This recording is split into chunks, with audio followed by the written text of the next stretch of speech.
है ना first question. तो इमेज डिस्टेंस निकालना है, इमेज हाइट निकालना है।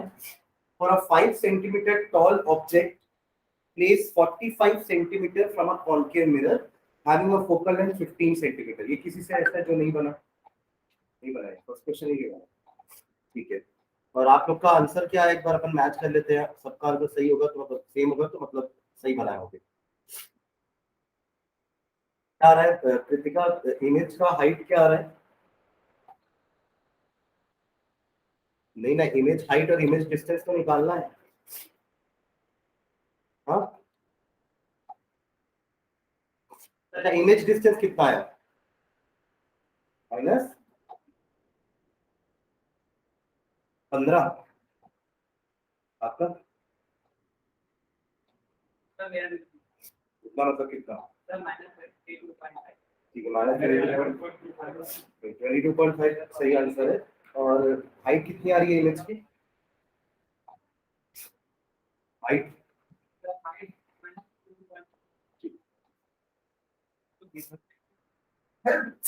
ऑब्जेक्ट की दिया भाई, पढ़ो ना क्वेश्चन अच्छे से पढ़ो ना भाई। इंग्लिश में तो दिया है क्वेश्चन, कोई अलग लैंग्वेज में कोनो क्वेश्चन लिखा हुआ है। देखो अच्छे से क्वेश्चन पढ़ो।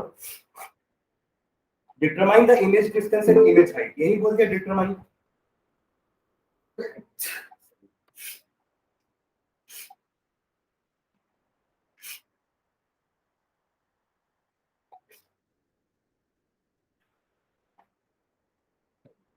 पी और एच आई ये निकालना है।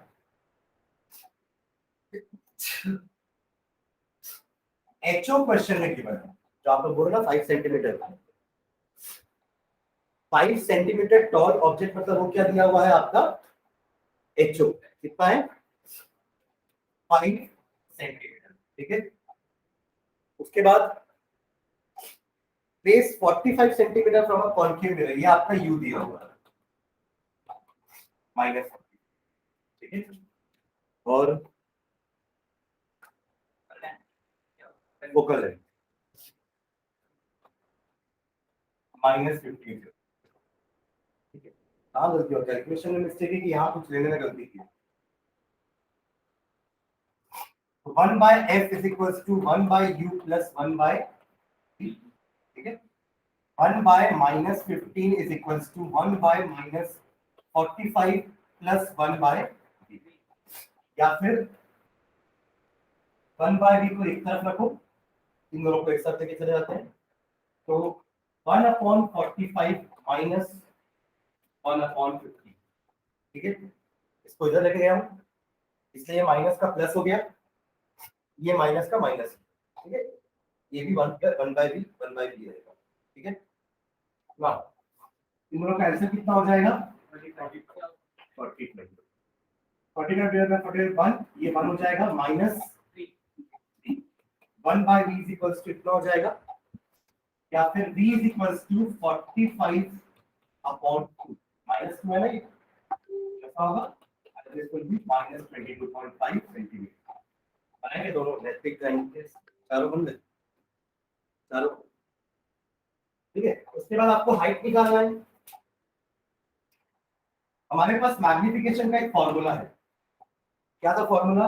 एक है H I by H O और एक होता है माइनस बी बाई यू। अब मैग्निफिकेशन तो दिया नहीं है, अगर मैग्निफिकेशन दिया होता तो आप H I by H O is equal to M करके एच आई का वैल्यू निकाल लेते, बट क्योंकि मैग्निफिकेशन नहीं गिवन है, बट v पता है, u पता है, एच ओ पता है, तो एच आई निकल जाएगा। तो इन दोनों को अपन यूज करेंगे टू फाइंड एच आई। समझ रहे क्या हो जाएगा? H I is equal to minus B into H naught upon. ठीक है, वैल्यू पुट कर देते हैं, क्या हो जाएगा? माइनस बी की जगह भी माइनस आएगा, -22.5 इंटू एच नॉट की जगह 5 अपॉन यू की जगह हो जाएगा -40। Minus minus plus, right? क्या प्लस का ना माइनस का? अच्छा एक माइनस बचा, ठीक है, एक माइनस बचा और ये आपका 9 टाइम्स। तो -22.5 अपॉन 9 या -2.5 सेंटीमीटर, ये आपका हो गया HI। तो ये फर्स्ट पार्ट का आंसर, दैट इज इमेज का लोकेशन क्या है, और ये हो गया सेकंड, उसकी हाइट क्या है। Determine the image distance and image height, वहीं पे ही लिखा है डिटरमाइन, तो मतलब दोनों ही निकालना है। Of a 5 centimetre tall object, मतलब ये आपका ऑब्जेक्ट का हाइट दिया हुआ है, तो 5 सेंटीमीटर टॉल ऑब्जेक्ट, समझ गए? क्लियर है ये? आ रहा सेम आंसर, रहते चोर आ रहा है, ये पक्का आ रहा है, ठीक है। चलो आगे बढ़े। चलो सेकंड क्वेश्चन क्या था? सेकंड क्वेश्चन कोई ऐसा जिससे नहीं बना सेकंड क्वेश्चन, ओके चलो। इसमें भी इमेज डिस्टेंस निकालना है, determine the image distance and image height again for a 5 centimetre toll. Same question है क्या? अच्छा सेम है पूरा क्वेश्चन, बस वो ऑब्जेक्ट डिस्टेंस 45 की जगह 30 है, समझ रहे हैं? अब तो बन जाना चाहिए। जैसे ये पूरा क्वेश्चन ना सेम है, V निकालना है, HI निकालना है, HO 5 सेंटीमीटर ही दिया है, U बस यहाँ पे -45 है ना, वहां पे -30 दिया है, दैट्स इट। बाकी पूरा क्वेश्चन सेम, ये भी सेम है, फोकल लेंथ भी ये दिया हुआ है, समझ गए? बस ये देख के आपको समझ में आना चाहिए कि आपका ऑब्जेक्ट कहां पड़ा है। फोकल लेंथ अगर 15 है, centre of curvature, very good. अगर फोकल 15 है और आपका ऑब्जेक्ट 30 में पड़ा है, मतलब वो डबल लेंथ में पड़ा है ना, और 2f क्या होता है, r, यानी कि आपका ऑब्जेक्ट सेंटर ऑफ कर्वेचर में है, समझ में आ रहा है? तो आपका इमेज डिस्टेंस भी क्या होगा, सेंटर ऑफ कर्वेचर भी बनेगा, यानी कि बिना अपन सॉल्व किए भी बता सकते हैं कि आंसर -30 होगा। अरे -30 नहीं, सॉल्व करना, ठीक है, सॉल्व करके निकालना, ठीक है, ओके। और हाइट सेम आएगी, हाइट आपका 5 सेंटीमीटर है, कैलकुलेशन करोगे हाइट 5 सेंटीमीटर ही आएगी, आ रहा है? हाँ मतलब तो साइन होगा, ठीक है। बाकी 5 सेंटीमीटर हाइट होनी चाहिए, और वो तो सिर्फ साइन होता है। मैंने बताया था कि -5 सेंटीमीटर का लाइन कैसे बनाओगे, नहीं बना सकते, कोई भी स्केल ऐसा डिस्कवर नहीं हुआ जो -5 सेंटीमीटर का लाइन बना दे, राइट? वो माइनस साइन सिर्फ क्या बता रहा है कि the image formed is real and inverted, that's it. बाकी इस माइनस साइन का और कोई सिग्निफिकेंस नहीं है, इट जस्ट शोइंग कि आपका इमेज डिस्टेंस नेगेटिव, ठीक है, ये सॉरी आपका इमेज रियल एंड इनवर्टेड है, ठीक है। चलो क्वेश्चन नंबर 3 में आते हैं। जो नहीं बनाया ना वो रुकेंगे अभी ना 5:30 के बाद बिना दिखाई नहीं जाएगा। चलो थर्ड क्वेश्चन देखो, थर्ड क्वेश्चन बन गया Anish. A magnified inverted image is located at a distance of 32 centimeter from a concave mirror with a focal length 12 centimeter। अब देखो ये क्या दिया है, B, हाँ U का वैल्यू निकालना है। ध्यान से क्वेश्चन पढ़ोगे समझ में आएगा। A magnified inverted image is located, image located है यानी कि B, ठीक है। B आपका दिया है 32 सेंटीमीटर फ्रॉम अ, और इन्वर्टेड इमेज दिया मतलब रियल इमेज है, मतलब ये आपके मिरर के इस साइड ही बन रही है, मतलब नेगेटिव ही ले रहा है। तो आपका बी क्या हो जाएगा, क्वेश्चन नंबर 3, ये कितना है, -32 सेंटीमीटर। उसके बाद from a concave mirror with the focal length of 12 centimetre, concave mirror है तो फोकल लेंथ अगेन नेगेटिव होगा, एग्री। उसके बाद determine the object distance and tell whether the image is real और वर्चुअल। ये तो आप बता सकते हो द इमेज इज रियल, ठीक है। अगर इमेज इन्वर्टेड बोल दिया मतलब रियल है, इन्वर्टेड और रियल एक साथ ही आते हैं ना। तो आपका निकालना है हमें object distance, 1/f is equals to 1/u plus 1/v। 1/f की जगह आ जाएगा -12, 1/u तो हमें निकालना है -1/32। समझ में आ रहा है क्या? u को एक साइड रखो, 1/32 को इधर ले आते हैं, तो 1/u is equals to 1/32 minus 1/12। Clear है? इधर आ गया है, u एक साइड है और ये दोनों आपके एक साइड, ठीक है। एलसीएम क्या हो जाएगा, 96। किसी को एलसीएम में डाउट आ रहा है क्या? आप बोल रहे थे ना तो देखो अपन ऐसे निकालते हैं एलसीएम, 32 और 12 का ऐसे निकाल के पढ़े ना कि 2 टाइम्स में जा रहा है, ये 16, ये 6, फिर आपका 2 टाइम्स में जाएगा 8 एंड 3, ठीक है। क्या बोल रहा है?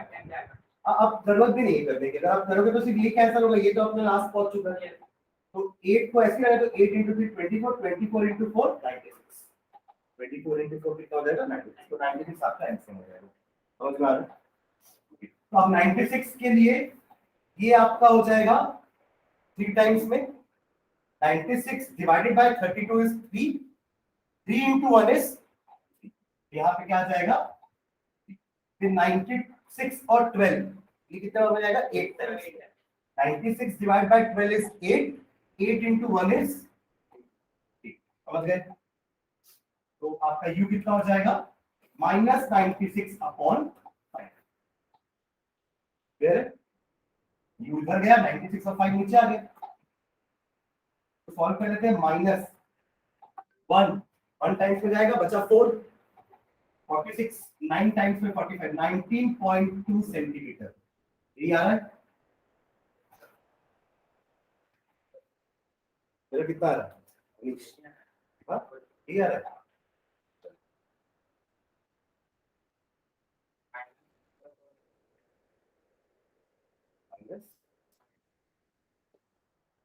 वो 1 बाई यू था ना, तो यू करेगा तो 96/5 होगा। अरे ये माइनस साइन ऊपर है नीचे है, फर्क नहीं पड़ेगा, ठीक है। चलो अगला, last question. A focal point is located 20 centimetre from a convex mirror. ये आपका कॉन्वेक्स मिरर का फोकल पॉइंट दे दिया, मतलब एफ कितना हो जाएगा +20। कॉन्वेक्स है ना, कॉन्वेक्स के लिए फोकल लेंथ हमेशा पॉजिटिव, कॉनकेव ऊपर तीनों कॉनकेव थे तो तीनों में फोकल लेंथ नेगेटिव लिए थे, यहाँ पे फोकल लेंथ क्या लेंगे अपन, पॉजिटिव, ठीक है। An object is placed 12 centimetre from the mirror, -12 centimetre, ठीक है।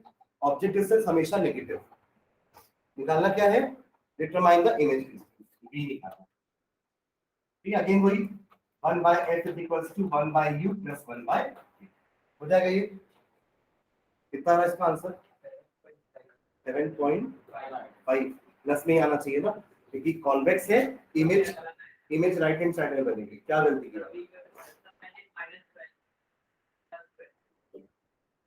क्यों? टेबल में तो कॉन्वेक्स में भी वही लिखा होगा, यू तो हमेशा ही नेगेटिव होता है, दिखा टेबल देख। क्या आप कैसे गलती की, आप भी टेबल देखो, टेबल में गलत लिखे हैं क्या, तो फिर आपका गलत देखे टेबल। यू किसी का भी हो, मतलब ऑब्जेक्ट डिस्टेंस कॉन्वेक्स में हो या कॉनकेव में हो, हमेशा नेगेटिव रहेगा, ठीक है।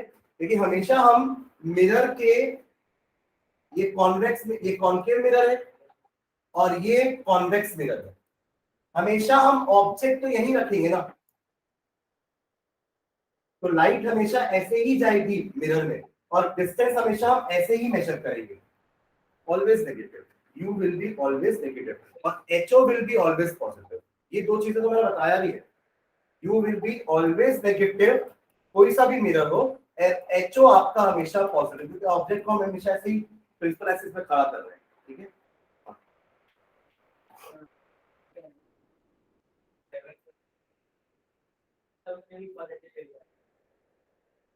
ठीक है, क्लियर है। चलो चलो आगे बढ़ते हैं। नेक्स्ट अपन रिफ्रैक्टिव इंडेक्स स्टार्ट किए थे ना, चलो आज इसको रिफ्रैक्टिव इंडेक्स को थोड़ा सा और डिटेल में पढ़ते हैं, है ना। अच्छा टॉपिक है, रिफ्रैक्टिव इंडेक्स थोड़ा सा कंफ्यूजिंग लगता है, टफ लगता है, इसलिए अच्छे से समझना रिफ्रैक्टिव इंडेक्स को, ठीक है। तो हमने लास्ट रिफ्रैक्शन में दो लॉ पढ़े थे। एक लॉ था कि incident ray, refracted ray and the normal at the point of incidence, हर बार ये लाइन यूज करना है, at the point of incidence, क्योंकि वो इसी पॉइंट पे तीनों एक प्लेन में है, हर जगह वो तीनों एक प्लेन में नहीं है, याद रखना इस बात को। जिस पॉइंट पे वो आके इंसिडेंट कर रही है ना इंसिडेंट रे, उसी पॉइंट पे वो तीनों एक प्लेन में है, एक सरफेस में है, बाकी जगह पे नहीं है वो एक सरफेस में।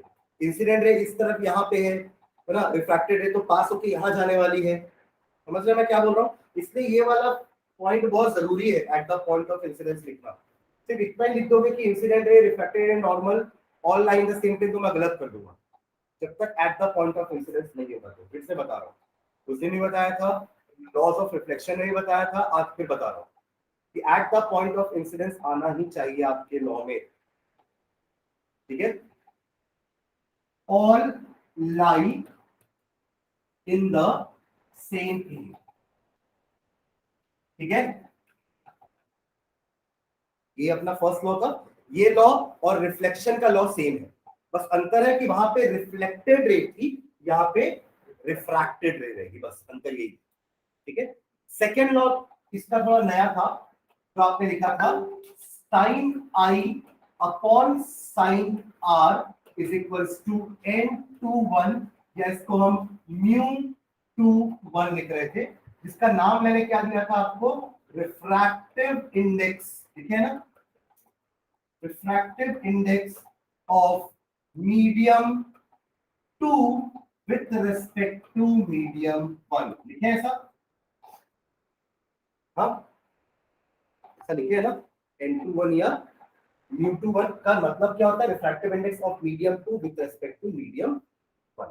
ठीक है, यहां तक हमने देखा था लास्ट क्लास में। अब आप लोग को पता है कि यहाँ पे आई और आर इक्वल तो नहीं, रिफ्लेक्शन में एंगल ऑफ इंसिडेंस और एंगल ऑफ रिफ्लेक्शन बराबर थे, बट यहां नहीं है। Angle of incidence is not equal to angle of refraction, तो उनके बीच में ये रिलेशन है एक्चुअली। अगर आपको एंगल आई पता है, इंसिडेंस एंगल, तो आप आर निकाल सकते हो इस रिलेशन को यूज करके। समझ में आ रहा है? तो यहाँ पे दोनों एंगल बराबर नहीं होंगे। कई बार ऐसा होगा कि इंसिडेंस एंगल रिफ्रैक्शन एंगल से कम है या ज्यादा भी हो सकता है। देखे थे ना अपन कि light bends away from the normal भी था एंड टुवर्ड्स द नॉर्मल भी था, याद है? अगर लाइट नॉर्मल के टुवर्ड्स बेंड करेगी तो एंगल ऑफ रिफ्रैक्शन छोटा होगा, एंगल ऑफ इंसिडेंस बड़ा होगा, और अगर अवे बेंड करेगी तो एंगल ऑफ रिफ्लेक्शन बड़ा होगा, एंगल ऑफ इंसिडेंस छोटा होगा। समझ में आ रहा है जो बोल रहा हूं मैं?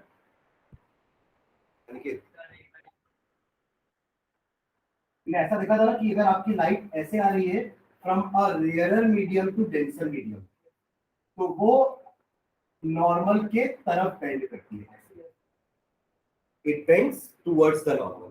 तो उस केस में आपका आई एंगल बड़ा होगा और आर छोटा दिख रहा है। समझ गए? और अगर आपकी लाइट एक डेंसर मीडियम से रेयरर मीडियम की तरफ जा रही है, तब वो अवे फ्रॉम द नॉर्मल जा रही है।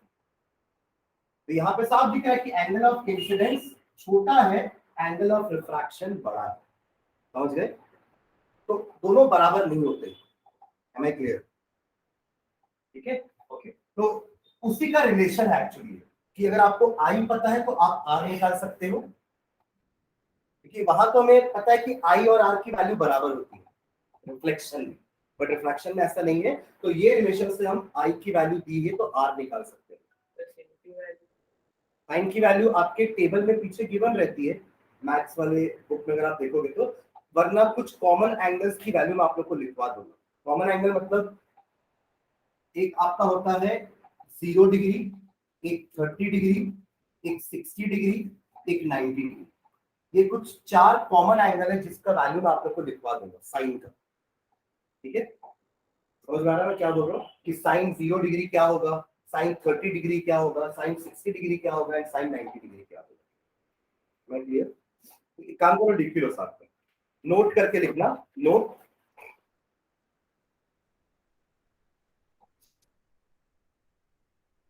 Note, sine 0 degree is equals to 0, sine 0 degree is equals to 0, sine 30 is equals to 1/2, sine 30 is equals to 1/2,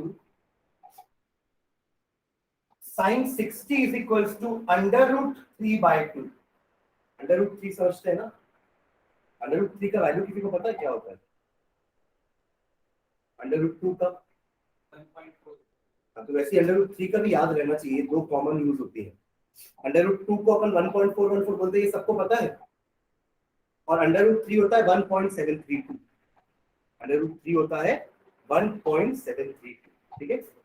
और sin 90 की वैल्यू होती है 1, sin 90 इज 1,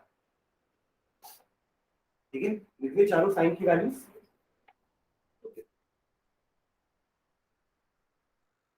चलो नेक्स्ट एक पैराग्राफ बनाना, रिफ्रैक्टिव इंडेक्स का एक डेफिनेशन लिखते हैं। डेफिनेशन एक लिख चुके हैं लास्ट क्लास में अपन, कि it represents the amount of bending of light when it passes from 1 medium to another, लिखे ये। चलो ठीक है, तो रिफ्रैक्टिव इंडेक्स हेड डालना, रिफ्रैक्टिव इंडेक्स हेड डाल लो, और सबसे पहले डेफिनेशन लिखते हैं रिफ्रैक्टिव इंडेक्स की। देखो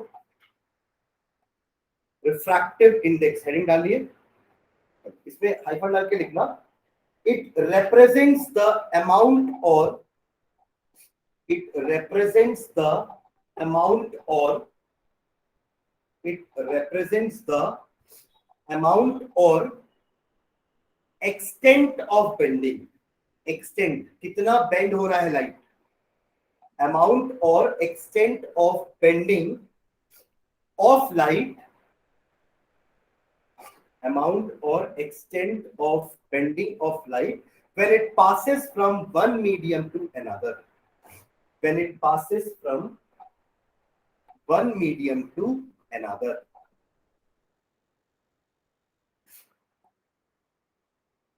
ठीक है। इससे हमें पता चला कि आपकी लाइट कितनी बेंड हो रही है, ठीक है।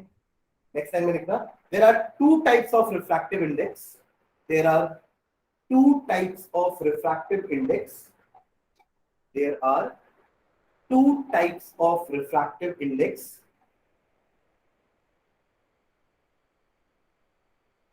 फर्स्ट लिखना absolute refractive index, absolute refractive index, absolute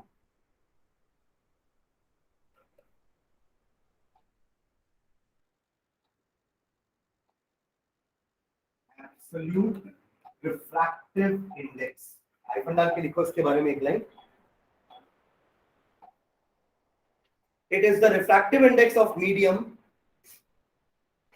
it is the refractive index of medium, it is the refractive index of medium with respect to air or vacuum, with respect to air or vacuum, with respect to air or vacuum, and is defined as the ratio of, and is defined as the ratio of, and is defined as the ratio of speed of light in air, speed of light in air upon speed of light in the medium, speed of light in air upon speed of light in medium, formula देखना, इधर ध्यान देना।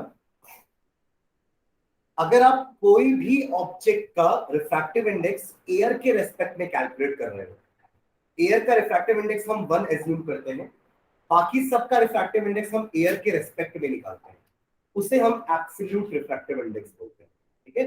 और उसका formula क्या होता है, absolute refractive index को मैं n, और यहां पे ना मैं मीडियम का नाम लिखूंगा, m जहां मैं लिखा हूं ना अभी, यहां दिख रहा है आप लोगों को m लिखा हुआ, n तो रिफ्रैक्टिव इंडेक्स को अपन डिनोट करते हैं n से। अब नीचे अगर मैंने सिर्फ मीडियम का नाम लिखा है, मतलब हम उसका रिफ्रैक्टिव इंडेक्स एयर के रेस्पेक्ट में निकाल रहे हैं। उसका फॉर्मूला क्या होता है, speed of light in air और वैक्यूम, कितनी होती है वैल्यू, 3 × 10⁸ मीटर पर सेकंड, ठीक है। और इसको ना अपन स्मॉल सी से डिनोट करते हैं, कहीं पे भी अगर आपको स्मॉल सी दिखा ना इस टाइप के फॉर्मूले में, तो वो स्मॉल सी आपका velocity of light in air होता है, which is 3 × 10⁸ metre per second, ठीक है, divided by speed of light in the medium.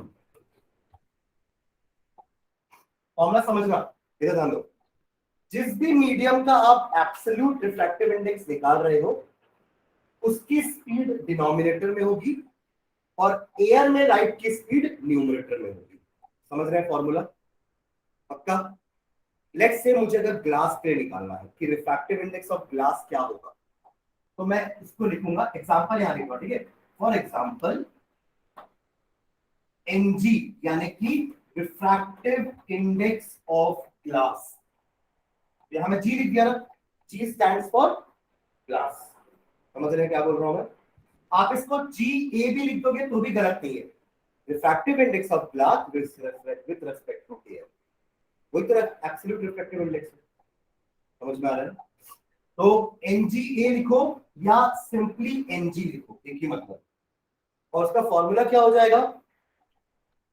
Velocity of light in air, जो कि कितनी होती है 3 into 10 to the power 8 metre per second upon velocity of light in glass, जो कि होती है 2 into 10 to the power 8 metre per second.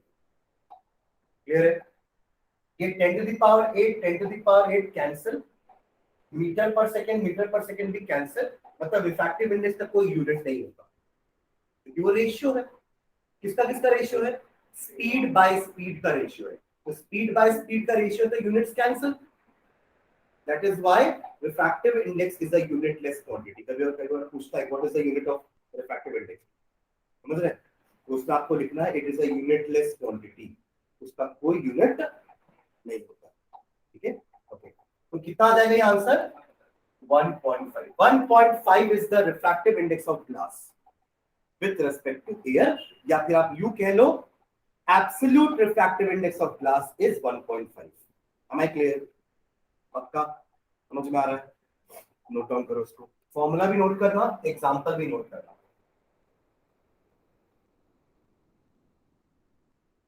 यहां नोट करके नीचे लिख भी लेना,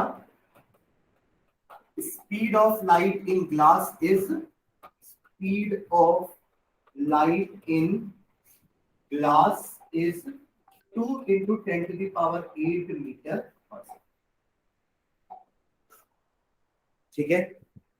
समझ में आ रहा है सबको ये फॉर्मूला?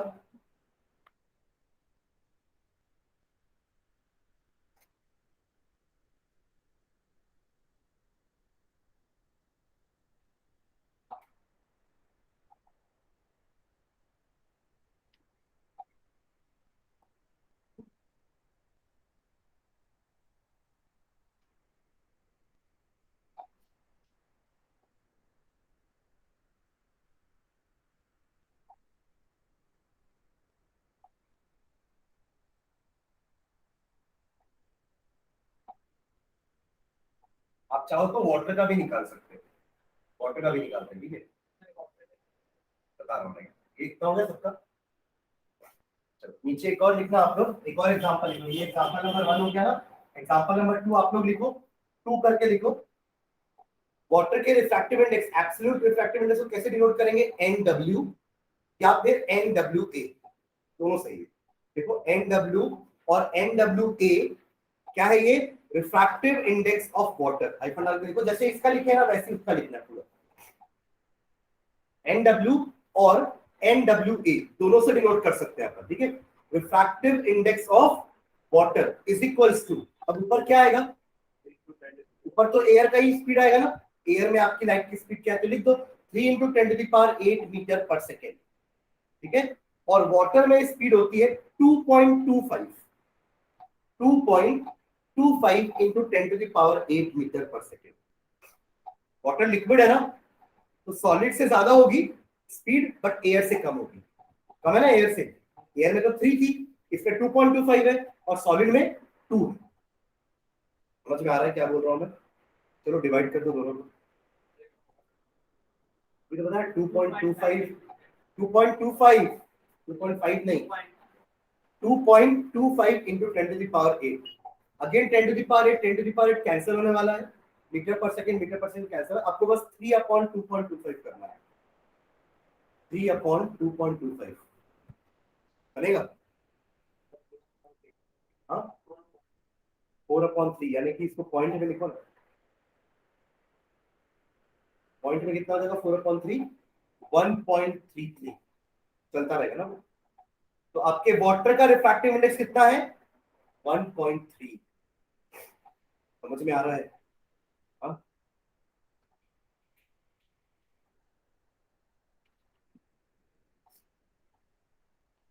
अब इससे पता कैसे चलेगा कि किसमें बेंडिंग ज्यादा हो रही है? तो आपको खुद समझना है यहाँ पे। Sine I upon sine R is equals to refractive index का एन, n2 1 लिखते थे ना, refractive index of medium 2 with respect to medium 1।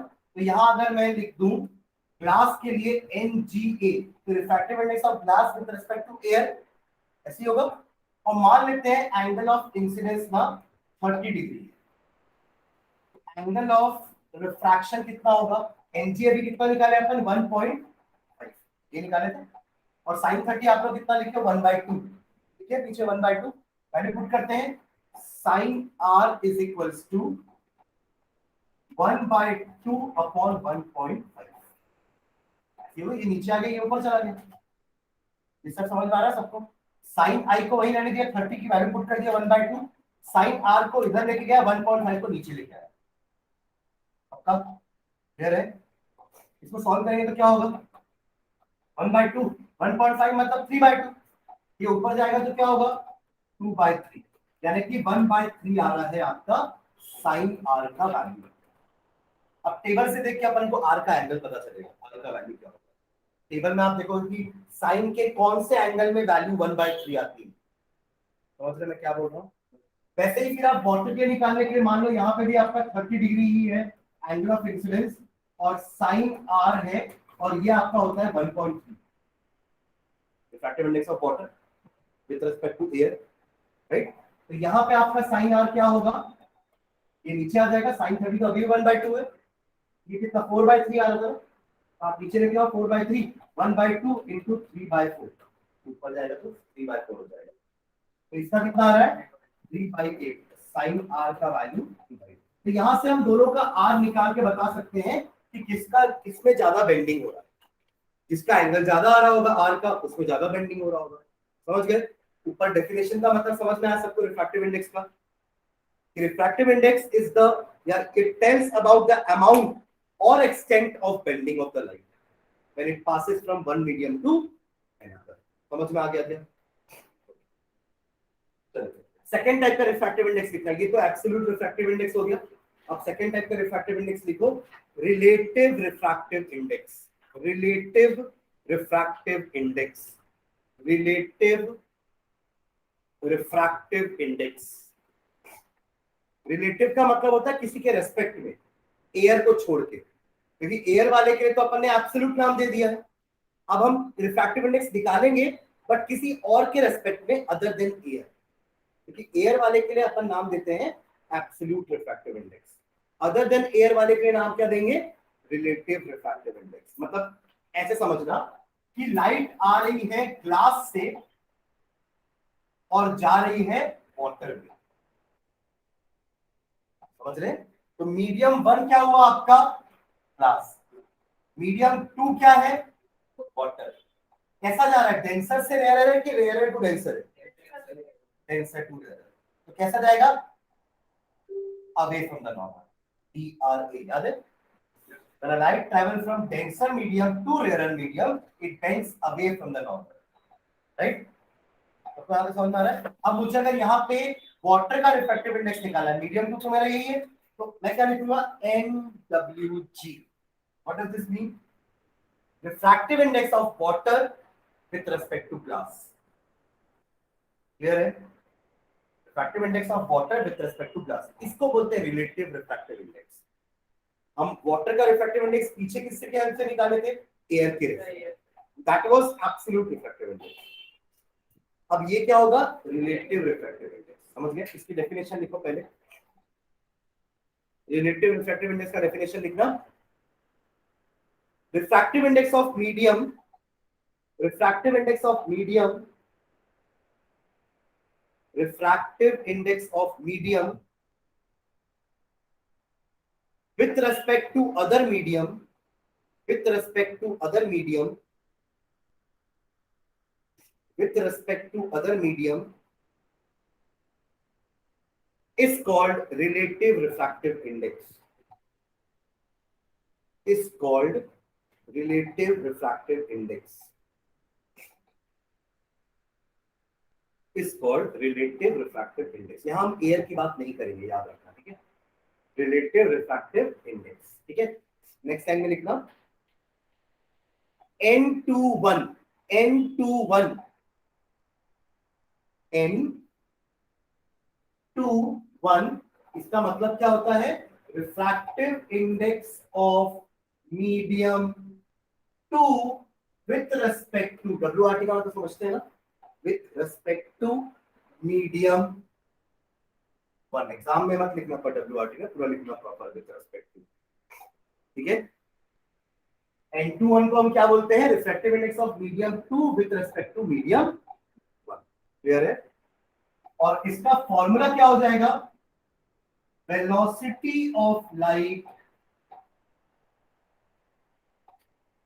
In medium 1 upon velocity of light in medium 2.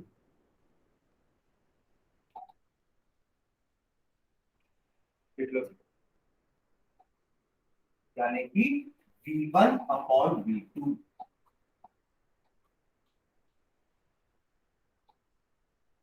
समझ में आ रहा है क्या?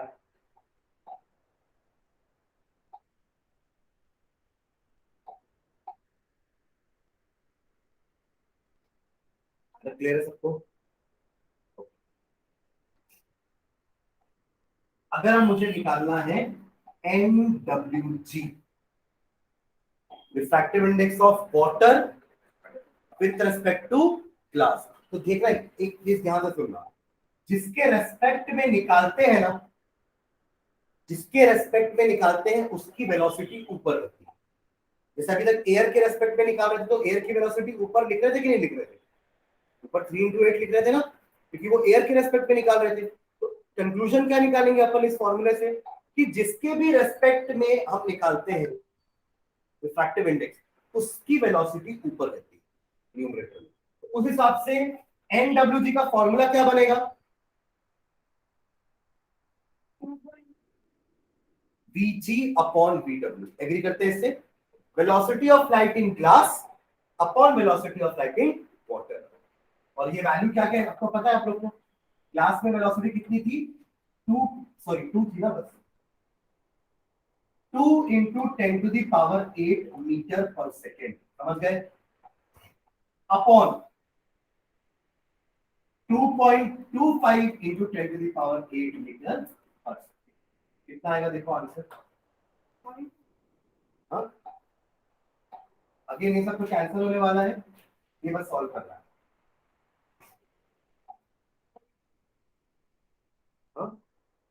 वन कैसे आएगा? ऊपर 2 है, नीचे बड़ा नंबर है.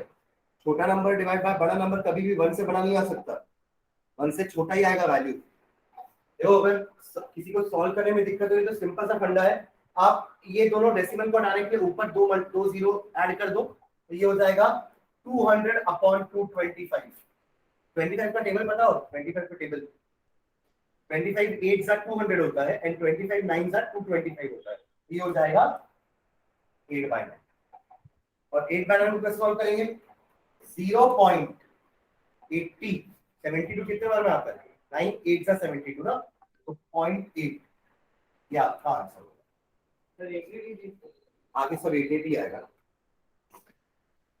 88 आएगा ना.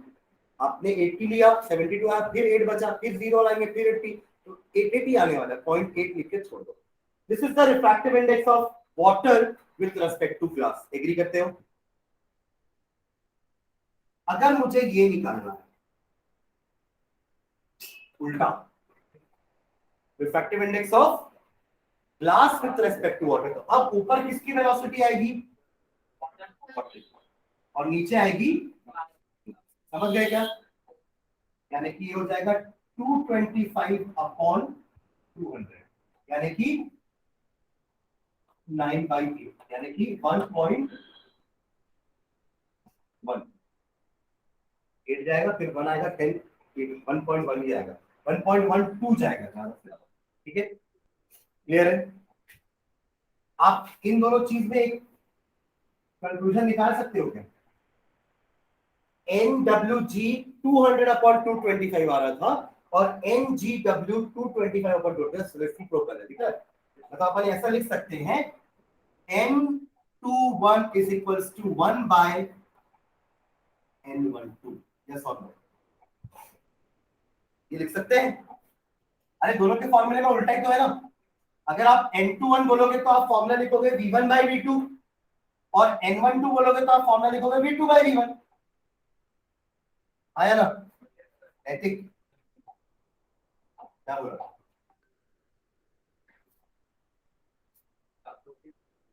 हाँ, अपोजिट नहीं बोल रहा है, रेसिप्रोकल। क्या कर रहा है? हाथ पे सीधा नहीं है क्या? कभी बैग गिरा रहा है, कभी कॉपी गिरा रहा है। क्लियर है ये? N21 is equals to 1/N12। ये अपने आप प्रूफ भी कर दिए, देख लो। अगर आप रिफ्रैक्टिव इंडेक्स निकाल रहे हो वाटर का विद रिस्पेक्ट टू ग्लास, तो वो Vg/Vw है। और आप निकाल रहे हो अगर refractive index of glass with respect to water, तो Vw/Vg है। ठीक है, दोनों एक दूसरे के रेसिप्रोकल है ना, तो ऐसा लिख सकते हैं। पक्का एवरीवन? हाँ, तो पहले ये दोनों लिख लो एग्जांपल करके, है ना, और उसके बाद फिर ये कंक्लूजन लिख लेना है। ठीक है,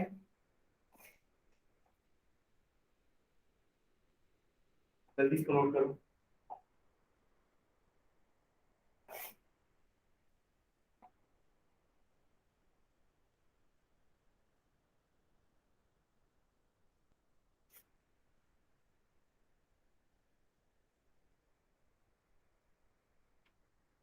हो गया सबका? तो आगे N W by N G के बारे में कुछ और बात करते हैं। किसी एक को ले रहा हूं मैं, N W by N G, ये ध्यान देना। N W G is equals to V ji by V W. क्या होगा? V ji by we W. सब एग्री करते हैं इससे? अगर मुझे सिर्फ एन डब्ल्यू का वैल्यू लिखना होगा तो क्या लिखूंगा मैं? एनीवन?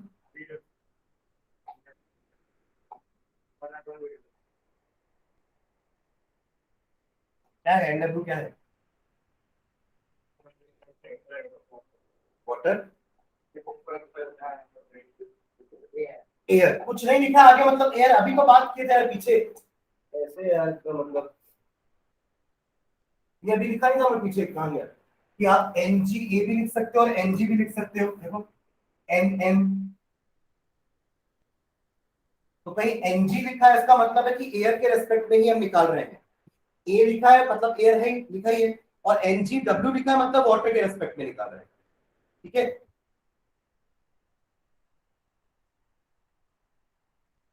तो एन डब्ल्यू का मतलब क्या हो जाएगा बोलो?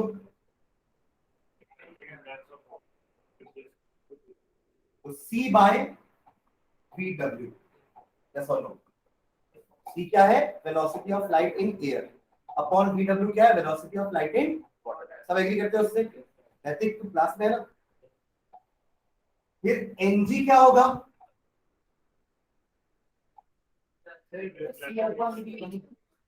सी अपॉन एवरीवन। क्लियर है? दोनों को डिवाइड करूं क्या, इन दोनों इक्वेशन को? N W by N g is equals to, हाँ सी कटेगा, कोई बोला ना सी कटेगा, वी डब्ल्यू upon c by N g. इसको उल्टा करूं तो सी बाय वी डब्ल्यू into v ji by C.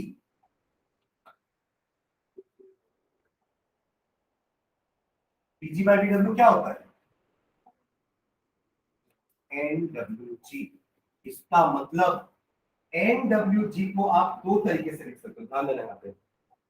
N W G is equals to V ji by we W, yes और no, is equals to N W upon N जी।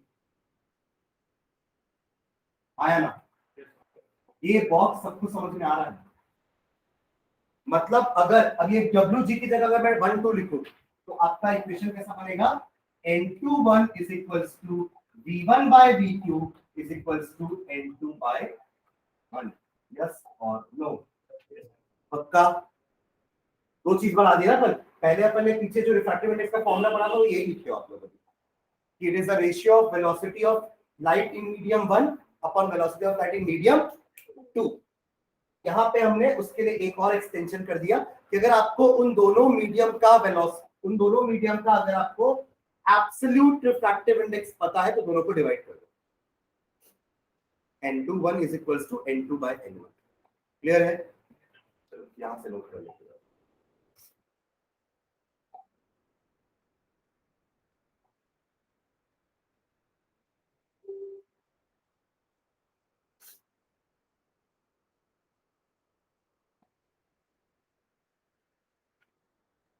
अब चाहो तो यहाँ पे 1 और 2 इक्वेशन दे देना, इक्वेशन नंबर 1, इक्वेशन नंबर 2, और यहाँ हमने किया है 1 डिवाइडेड बाय,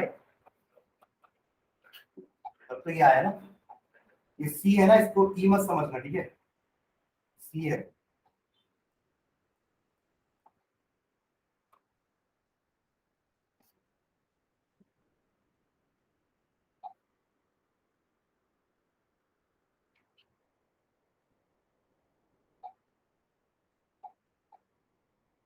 ये बहुत इंपॉर्टेंट है ना। और एक हमने पीछे डिराइव कर लिया था कि n21 को हम 1 बाय n12 भी लिख सकते हैं, right? Refractive index of medium 1 with respect to medium 2। Okay,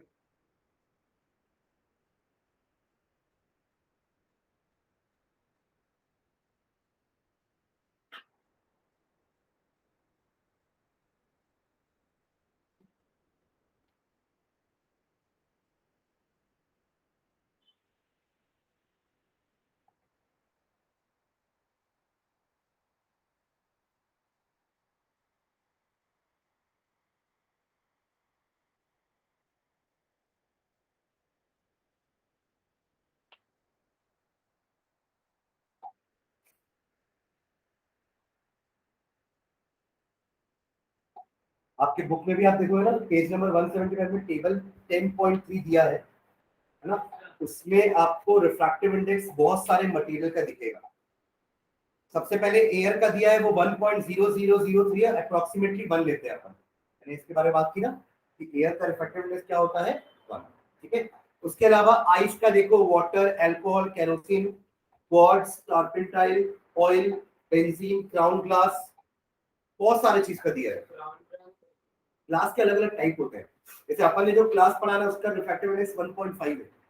एक क्राउन ग्लास होता है जिसका 1.52 होता है, ठीक है। तो ग्लास में भी अलग अलग टाइप से ग्लास आते हैं, उसका रिफ्रैक्टिव इंडेक्स अलग अलग होता है मटेरियल के हिसाब से, ठीक है। एक चीज इसमें क्वेश्चन ऐसा पूछता है कि अगर डायमंड का रिफ्रैक्टिव इंडेक्स 2.42 है, if the refractive index of diamond is 2.42, what does this mean? इसका मतलब क्या है? क्वेश्चन समझे मेरा? हाँ, लिखो क्वेश्चन, लिखो ना क्वेश्चन लिखो। Refractive index of diamond is 2.42। ये सब एब्सोल्यूट रिफ्रैक्टिव इंडेक्स दिया आपके टेबल में, समझ रहे हो क्या? मतलब सबका रिफ्रैक्टिव इंडेक्स एयर के रेस्पेक्ट में निकाले, ठीक है। तो रिफ्रैक्टिव इंडेक्स ऑफ डायमंड अगर 2.42 है, श्योर समझ में आ रहा है? हाँ, refractive index of diamond is 2.42. What does this mean? What does this mean?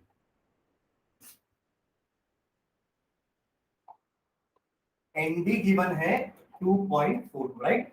ND लिख सकता हूं, रिफ्रैक्टिव इंडेक्स ऑफ डायमंड, कुछ नहीं लिखा है मतलब विद रेस्पेक्ट टू वो कितना है, 2.42। यानी कि आप इसको ऐसा लिख सकते हो क्या, velocity of light in air upon velocity of light in diamond. मैं इसको ए की जगह ना डायरेक्टली सी ही लिख देता हूं ना, लिख सकते हैं। Velocity of light in air, जिसको अपन स्मॉल सी से डिनोट करते हैं, 3 × 10⁸ metre per second upon velocity of light in diamond, लिख सकते हैं ऐसा। या फिर vd is equals to c upon 2.42, ये कंक्लूजन है। इसको अपन प्रोनाउंस कैसे करेंगे, इसको सेंटेंस के फॉर्म में कैसे बोलेंगे?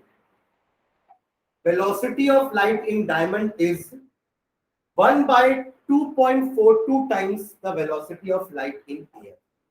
ये होता है इसका मतलब 1.25 मतलब देखो अगर ये सिर्फ 2 होता तो आप ये बोलते कि velocity of light in air का आधा, बट ये 2.42 है ना, तो अपन 1/2.42 बोल रहे हैं, उतना times.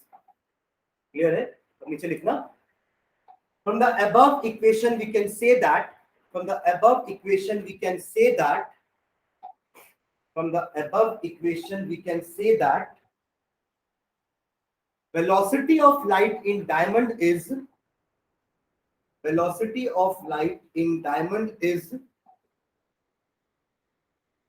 1 by 2.42 times 1 by 2.42 times the velocity of light in air. 1 by 2.42 times the velocity of light in air. समझ में आ रहा है? ऐसे किसी और के लिए बोलेगा तो सेम ऐसे ही सेंटेंस लिखना, ऐसा करके दिखा देना पहले। यही तो, इसी को तो अपन लिखे हैं अभी, ये जो है ना एक्सप्रेशन, इसी को हमने वर्ड के फॉर्म में लिखा है। Velocity of light in diamond is 1 by 2.42 times the velocity of light in air or vacuum. Clear है? पक्का? इससे आप निकाल सकते हो ना velocity of light in diamond, ऊपर 3 into 10 to the power 8 रख दो और नीचे 2.42 से डिवाइड कर दो, आपको वेलोसिटी पता चल जाएगी, लगभग 1 पॉइंट समथिंग कुछ आएगा, 3 into 10 to the power 8 metre per second, तो और कम हो गया। सॉलिड का वैसे भी अपन ने ग्लास का ना 2 था, वाटर का 2.25 था। अब डायमंड थोड़ा हार्ड मटेरियल है, डेंसिटी उसकी और ज्यादा है, इसलिए स्पीड और कम हो जाएगी। क्लियर है? एक क्वेश्चन लिखो रिफ्रैक्टिव इंडेक्स के लिए। ये जो अपन ने अभी क्वेश्चन किया ना, ये आपके इंडेक्स क्वेश्चन का क्वेश्चन है, पेज नंबर 176 क्वेश्चन नंबर 5। वही बचा है बस गिरने का, बाकी जो जितनी भी चीज में सब गिर चुकी है, बैग, कॉपी, पेन। चलो क्वेश्चन लिखो।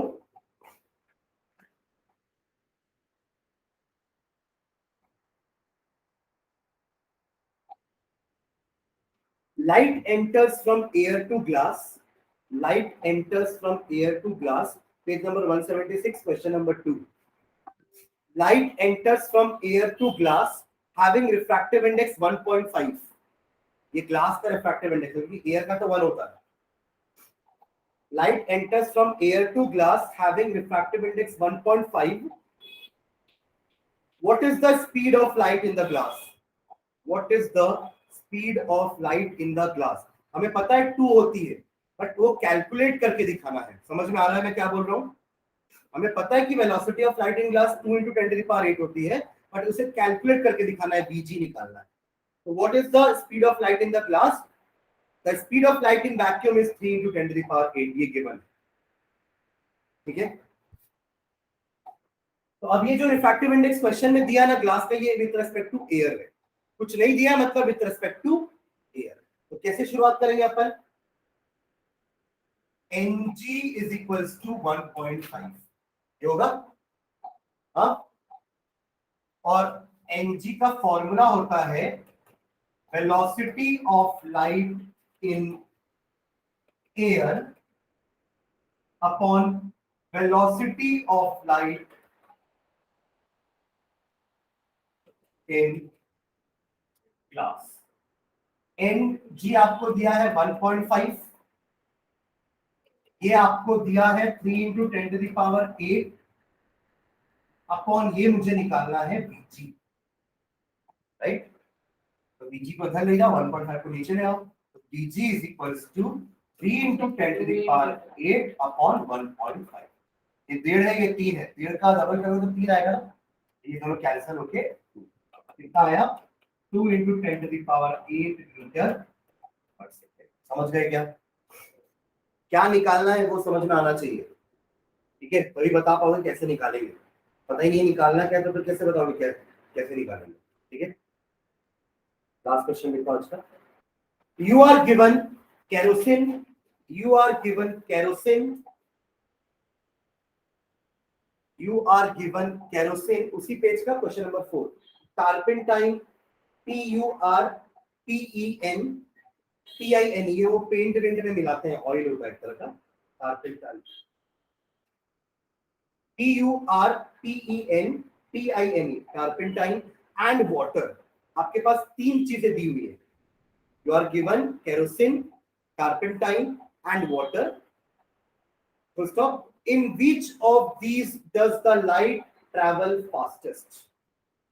In which of these does the light travels fastest?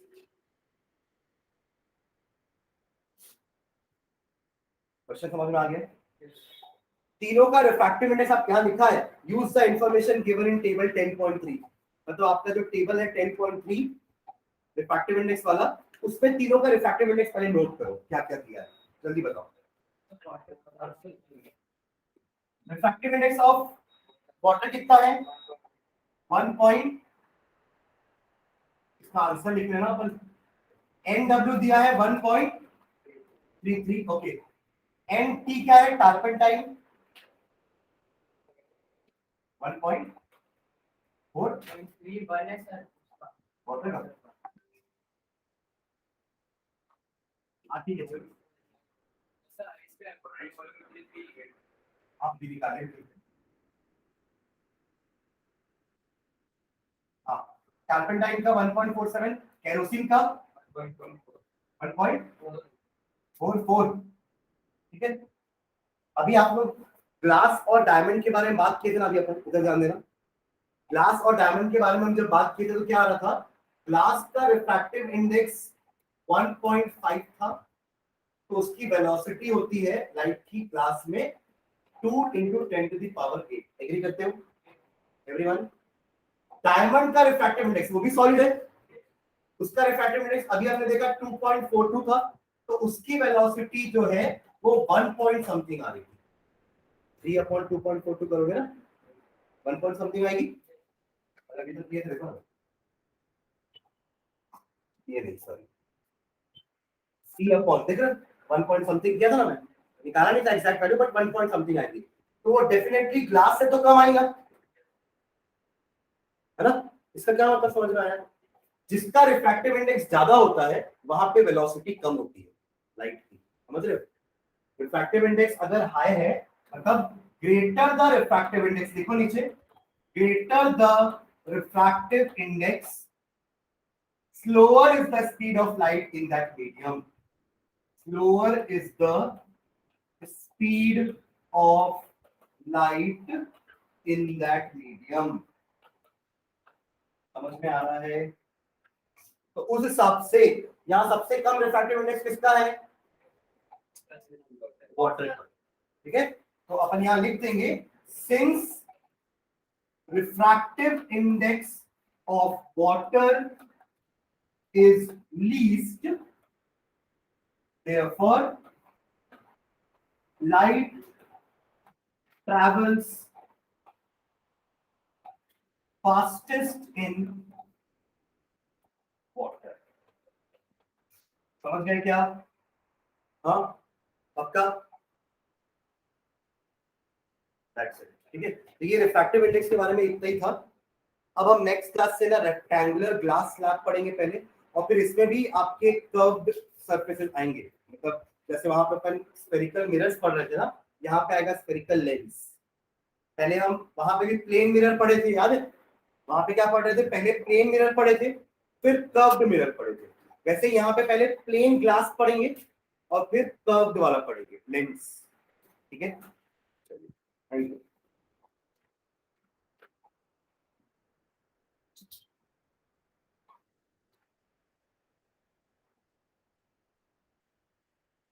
चार क्वेश्चन बना के जाएगा ना आदित्य।